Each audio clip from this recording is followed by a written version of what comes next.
कुछ ऐसे कार्य करने, तुलसीदास अमृतयुक्त हैं, वाल्मीकि अमृतयुक्त हैं, उनके बेटे पोते मुझे याद नहीं कर रहे हैं, जरूर उसमें कुछ ऐसा था और वह आंसू कवित्व, अपने आप मुंह से कवित्व निकल रहा है, अपने आप पंक्ति बन रही है, अपने आप श्लोक निकल रहे हैं, अपने आप उद्धरण निकल रहे हैं, अपने आप वो सारा ज्ञान मस्तिष्क में घुमड़ रहा है, पूरा ब्रह्मांड आपके सामने साकार है। ऐसा व्यक्तित्व ही अपने आप में अद्वितीय है। और वह इस मंत्र के माध्यम से एक मूर्ख वज्र जो अपनी डाली को काट रहा हो, वह व्यक्ति इतना उच्च कोटि का कालिदास बन जाए जिसको हम नहीं पूरा विश्व नमन करता है उसकी विद्वत्ता के साथ। क्योंकि कालिदास जैसा कवि न भूतो न भविष्य, न भूतकाल में हो सका न भविष्यकाल में हो सके। क्योंकि आप कालिदास के ग्रंथ पढ़े, रघुवंश पढ़े, उनके ऋतु संहार पढ़े, आपको एक ही श्लोक में, एक एक वर्णन में एक एक अद्वितीय आनंद, उपमा कालिदास से उपमा के समान जितनी अच्छी उपमाएं, उच्च कोटि की उपमाएं कालिदास ने दी हैं, ऐसी कभी दे नहीं। और मैंने इस शिविर की सबसे बड़ी विशेषता, और यदि पूरे शिविर में और कुछ भी नहीं मिले, केवल यह मंत्र ही मिल जाए, इसकी विधि ही मिल जाए, तो भी मैं सोचता हूं कि शिविर की था। क्योंकि जीवन में अमूल्य रत्न हजार बार नहीं मिलते, कभी कभी मिलते। और मैंने आपको अभी बातचीत के प्रसंग में आपको मैंने बताया कि जीवन में 3 बातें जरूरी हैं। पहली बात, पूरा शरीर स्वस्थ रहे, मैं लौकिक बात कर रहा हूं, और मृत्यु से भयभीत नहीं हो, मृत्यु हमारे ऊपर हावी नहीं हो, अच्छा मृत्यु प्राप्त कर सके। हम चाहे तो 100 साल जिंदा रह सके, चाहे तो 110 साल जिंदा रह सके, चाहे तो 125 साल जिंदा रह सके, स्वस्थ रहते हुए यह महाकाली साधना हो। लक्ष्मीवान बने, महालक्ष्मी की साधना करें, इतना धन हो कि हम दोनों हाथों से खर्च करें, खर्च नहीं हो, कहां से आ रहा है कहां जा रहा है पता ही नहीं चल रहा है, किसी प्रकार का तनाव नहीं हो।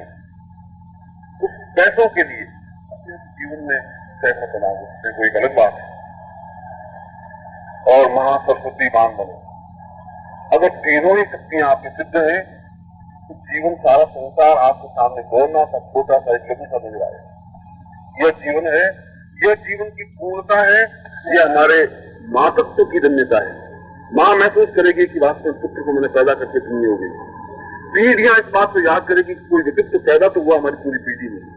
यह जीवन, और जीवन के लिए यदि आप इस प्रकार से जीवन जी रहे हैं, यदि बहुत कड़वे शब्दों में गुरु के नाते कहूं तो जीवन ही नहीं है, प्राणवत्ता नहीं है जिंदगी। तो आप मजबूर है, जिंदा है, जी रहे तो आनंद।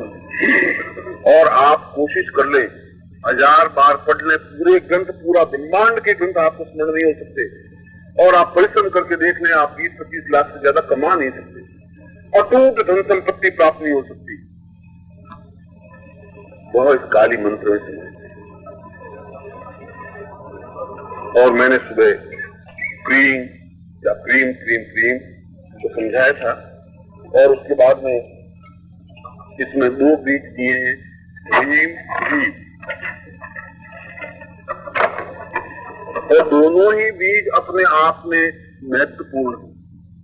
इसमें पहला बीज, उच्चारण की बात बता रहा हूं, इसमें पहला बीज रींग शब्द से संबोधित है। अर्थ हो अपने मुंह में बोला जाएगा, HREENG,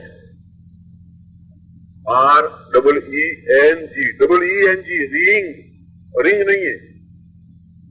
मैंने HRING नहीं बोला है, REENG बोला। RING बोलूंगा तो रिंग हो जाएगा, और ये बोला रिंग और रीम, ये 2 बीज।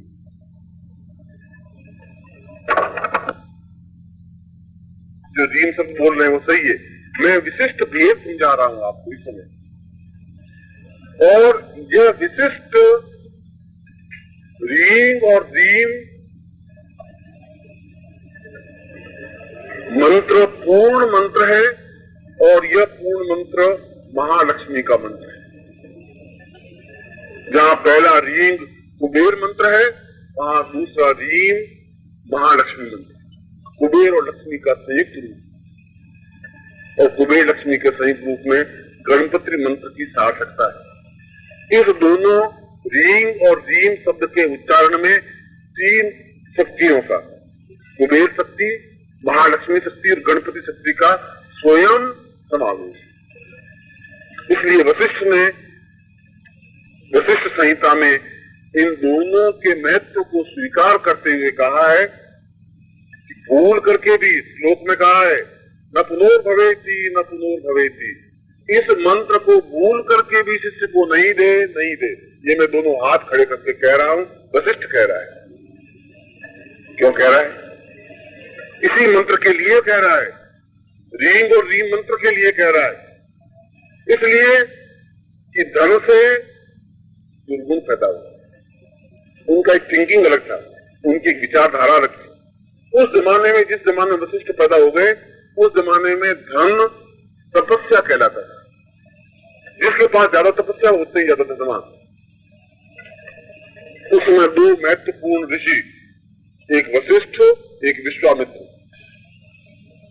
के जमाने में वशिष्ठ पैदा होते तो उनको मालूम पड़ता कि तपस्या से काम चलता नहीं, धन की जगह धन से ही काम चलता है। अब धन हो तो हम तो आगे सागर साहब में भाग लेने के लिए तैयार है। अब मजबूरी यही है, इधर नौकरी पे जाना जरूरी है।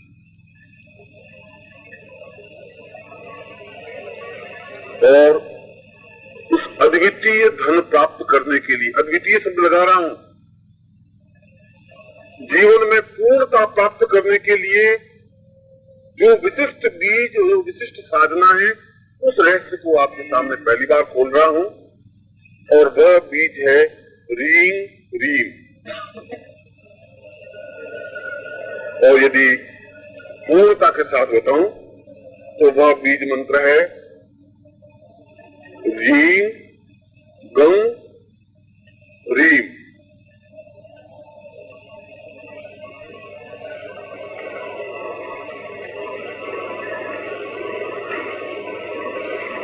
इसके लिए क्या उपकरण जरूरी है, किस प्रकार से मंत्र जरूरी है, किस प्रकार से भेद जरूरी है, यह भी जरूरी है। क्योंकि जब महाकाली साधना करवा रहा हूं तो मेरी ड्यूटी है कि मैं आपको महालक्ष्मी साधना को भी संपन्न समझाऊं, मां सरस्वती साधना को भी समझाऊं। मां सरस्वती साधना संपन्न समझाई मैंने, करना आपसे आता। मैं तो घोड़े को ले जा करके लगाम पकड़ करके तालाब के किनारे जाके खड़ा कर सकता हूँ, उसको बता सकता हूँ ये पानी बहुत स्वच्छ है, तेरा तृप्ति हो जाएगी, वो इतना खड़ा हो जाए,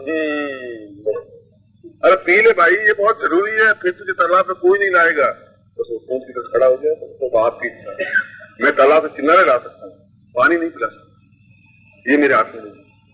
आप यहां से जाने के बाद में वैसे के वैसे भोला शंकर बन जाए, महापुरुष बन जाए, तो उसको तो मैं क्या कर सकता। और इस बीज के लिए लक्ष्मी समुद्र तनया, समुद्र से पैदा हुई, उनके पिता का नाम समुद्र है।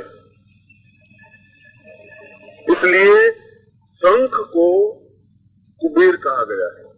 समुद्र से जो उत्पन्न होता है शंख, उसको कहते हैं कुबेर। शंख कौन सा? मोती शंख, जिसको लौकिक भाषा में मोती शंख कहते हैं। शंख उसमें कई प्रकार के निकलते हैं, दक्षिणावर्ती शंख, वाम पक्षीय शंख, मोती शंख। मोती शंख की एक विशेषता है, उसकी एक विशेष आभा, एक विशेष चमक है, वो अपने आप में एक विशेष चमकता युक्त है। और यह प्रयोग विश्वामित्र संहिता का प्रयोग है, अपने आप में अद्वितीय प्रयोग है। इसको केवल विश्वामित्र ने ही सिद्ध नहीं किया, वशिष्ठ ने भी सिद्ध किया उस जमाने में। उस जमाने में कहा कि यह विश्वामित्र की तपस्या और ताकत है, इस मंत्र की रचना कर सके, इस मंत्र का प्रयोग कर सके, इस मंत्र की विधि स्पष्ट कर सके, इसके उपकरणों को तैयार कर सके। और पहली बार मोती शंख प्राप्त हुआ उस जमाने में। अगर मोती शंख देखना हो तो मैं आपको बुला सकता है अनिल से, मगर यह प्रयोग अपने आप में अद्वितीय है। उस मोती शंख को किसी भी पंचमी के दिन, पांचम जिसको कहते हैं, प्रति एकम दू ती चौ पांचम, या किसी भी बुधवार से, कोई भी हो, इसमें कोई फर्क नहीं पड़ता, चाहे पंचमी हो चाहे बुधवार हो, क्योंकि बुध लक्ष्मी का और कुबेर का और गणपति का दिन कहलाता है। आप इस प्रयोग को देखें, इस प्रयोग को करें, आपको महसूस होगा कि इस प्रयोग में कितनी ताकत है। मैं बताता हूं, क्योंकि यह प्रयोग आकस्मिक धन प्राप्ति का प्रयोग है, यह लक्ष्मी क्षरण प्रयोग है, यह कुबेर प्रयोग है, यह अपने आप में अद्वितीय मंत्र प्रयोग है, लक्ष्मी के लिए महालक्ष्मी प्रयोग है। उस मोती शंख को बुधवार के दिन प्रातः काल सूर्योदय से लगा करके 1.5 घंटे के भीतर भीतर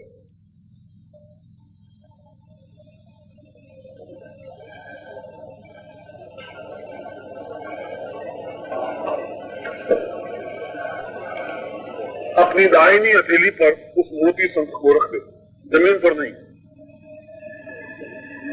उसका मुंह खुद के सामने हो और सफेद धोती पहन ले, सफेद धोती ओढ़ ले,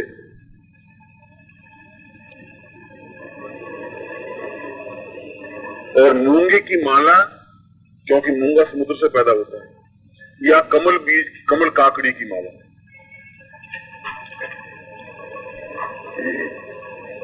या कमल गट्टे की माला, कमल गट्टे की माला को गले में धारण कर ले, या मूंगे की माला को गले में धारण किए, उससे जपने की जरूरत नहीं है। इस प्रकार का मोती शंख होता है जिसके अपने आप में आभा होती है, लाइट होती है, प्रकाश होता है, और इसको, यह इसका मुख है। यदि आप, इसकी विशेषता यह है कि अगर तेज आंधी में इसे रख दीजिए तो स्वतः इसमें से आवाज निकलने लग जाती है, अंदर वायु गुंजरित होती है। इसको इस प्रकार से रखना चाहिए हाथ में,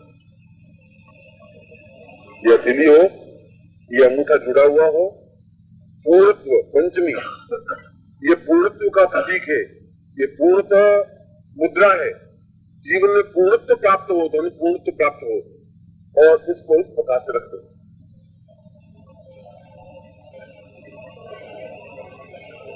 सामने, और फिर